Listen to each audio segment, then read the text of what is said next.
ช่องแคบมีดาบนักดาบ นกหลังค่ะ อืมตายนักดาบอย่าเล่นดาบ ทุกหนึ่งเชียร์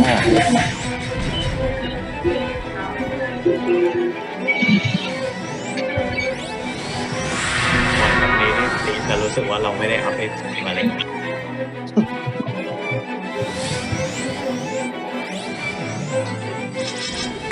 ไอ้บ่อแบบนี้คืออะไรอ่ะ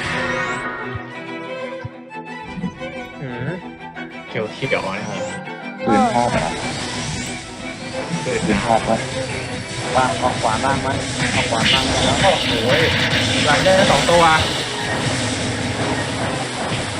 อ้าวเกาะร่วงเกาะไฟแน่เลยใช่ไหม ชุบเราหน่อย ก่อเขียวครับก่อเขียวครับ อ๋อ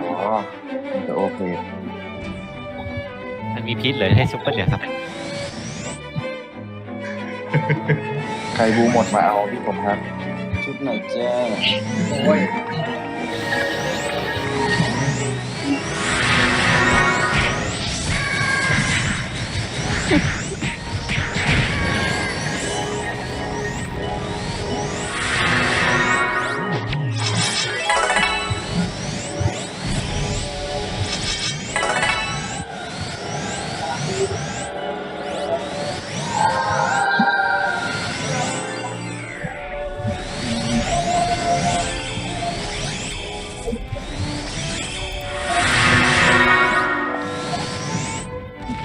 เดี๋ยวแม่หญิงจะวาร์ปไปไหน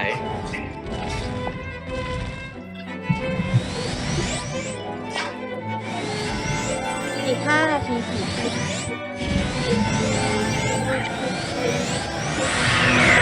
ไอ้จะเริ่มชาเลย นกกระสา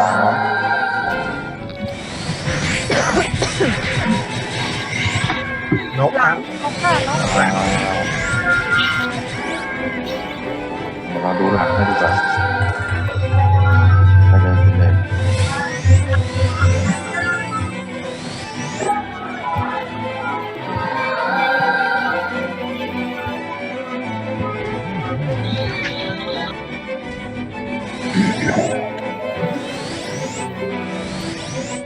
เขาอยากได้หัวมีแสงมั้งอ่ะ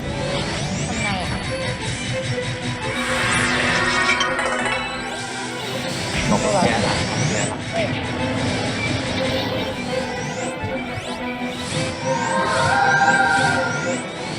แย่ข้างหลังครับอีกตัวหนึ่ง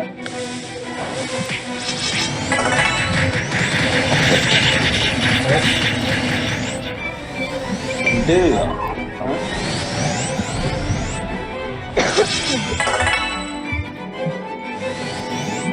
แสงแล้ว เอ๊ะจ้า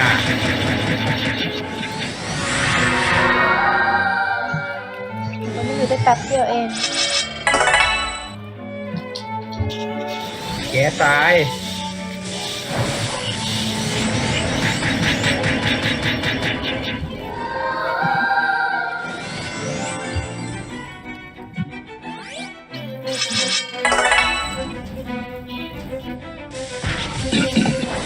โอ้นกไฟแย่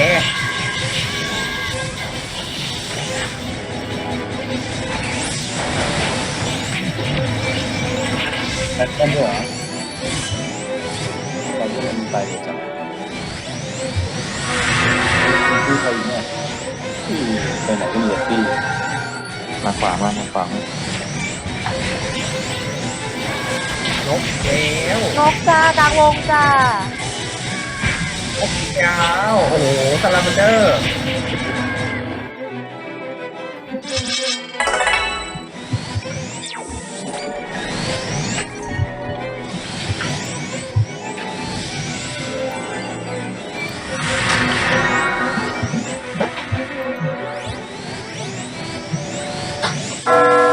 ซ้ายมีตัวนึงจะเอาเปล่าซ้ายมีตัวนึง เอา โอ้โหเยอะขวามีด้วยนะ บนรอบนี้ครับ เฮ้ยมันเยอะจัง โอ้รอบ โอ้โหแย่ อันนี้เนี่ย แย่เซฟตี้วอร์นี่กันไม่อยู่กันเลย ดูสกิลวอลด้วย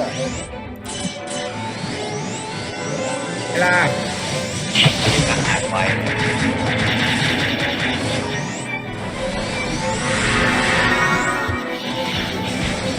โอ้แย่ ๆ แล้ กลาว งกลางวง เกิดอะไรฆ่าตัวนะ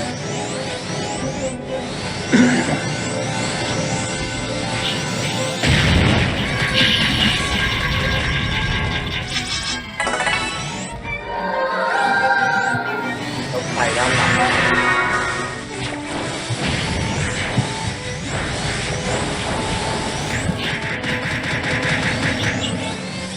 ทางขวาด้วยค่ะ ข้างหน้าด้วยโอ้เยอะมาจากไหนเยอะเนี่ย ทุกการเลยเว้ยเฮ้ย โดนนกล้อมแล้ว โอ้ แกก็มา แย่ด้านหลัง โอ้นกก็เกิด โอ้โห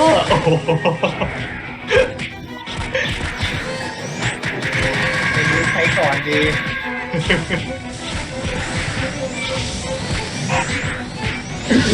โหตายแล้ว โอ้การเดียน ต้องกดสกิลบ้าบออะไรเนี่ยโอ้ย มากันครบทีมเลยเฮ้ยโอ้ยทำอะไรเยอะจัง โอ้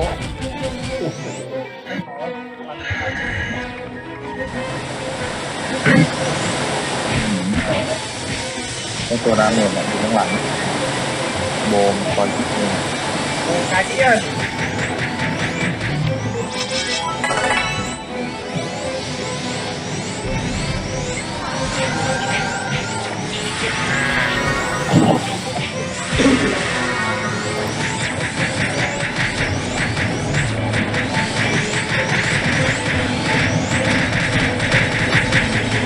หลังกำลังกันเดอร์ แย่ครับแย่หลัง มีสองตัวครับ ดูพักเขาเถอะมาเยอะจ้า เอาให้อีกตัวหนึ่งโอ้ เราจะไม่มีโอกาสได้ถ่ายรูปกันนะครับ ฮะตอนนี้แหละ อันหนึงใช่ฮะได้จ้ะวางไว้ก่อน น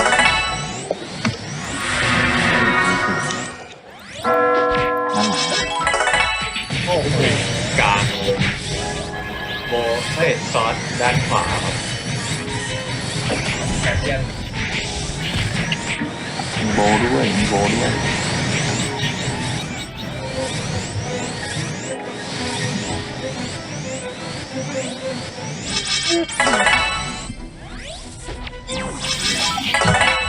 เอาการเดียนดาบโอ้ยไม่ทำอะไรเลย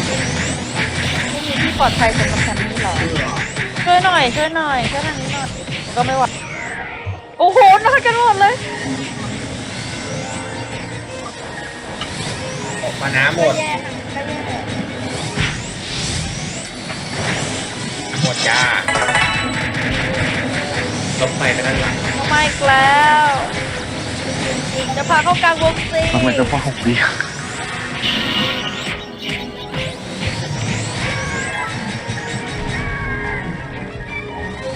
ไป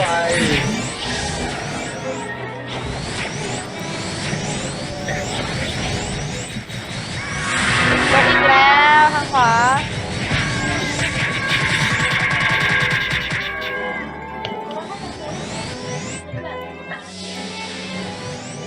ข้างหน้าก็มีอีก2 ตัวการเดียนด้วยโดนว่างไปตีทีนะน่าจะปั๊มเลือดกัน2 นก 2ปะเนี่ยเอ้ยมา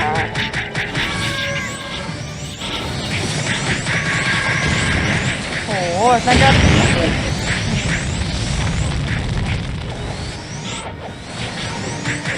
โ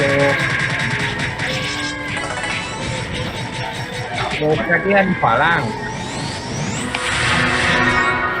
มันรู้ว่าเราจะถ่ายรูปเลย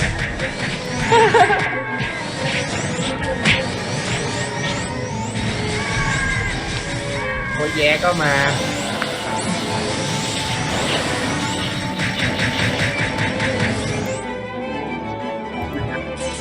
เฮ้ยสงบแล้ว มาถ่ายรูปสักทีนะ เร็วเอามาอีก ไม่หยุด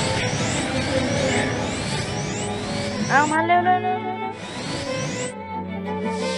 ลบไฟครับลบไฟ เอื้อ เลือดดำมาเลย ยืนถ่ายรูปครับยืนไม่ต้องนั่งยืนถ่ายรูปเลย นอนถ่าย เดี๋ยวมีบาโอ้แย่ มา ชิดริมแพง รถเร็ว ต้องเอาบางเกี่ยว โอ้จ้าโอ้ โอ้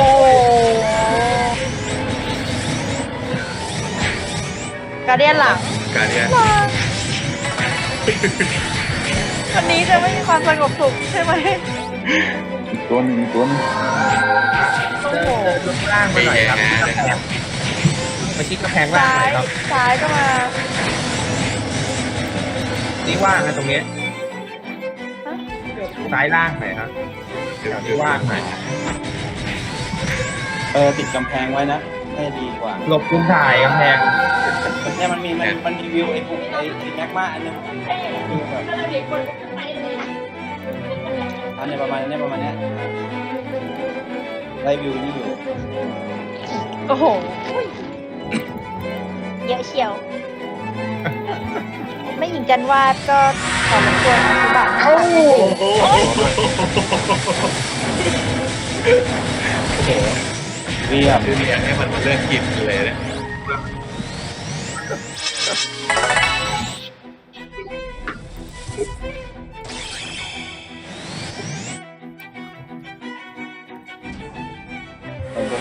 ตีมันลากกันมาวะ อ๋อมันไปเคลียร์ไม่เป็นไร คนถ่ายรูปเต็มเลยดิเฮ้ยแย่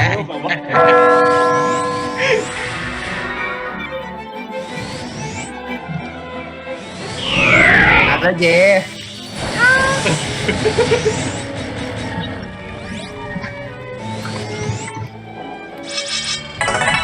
ถ่ายไปยัง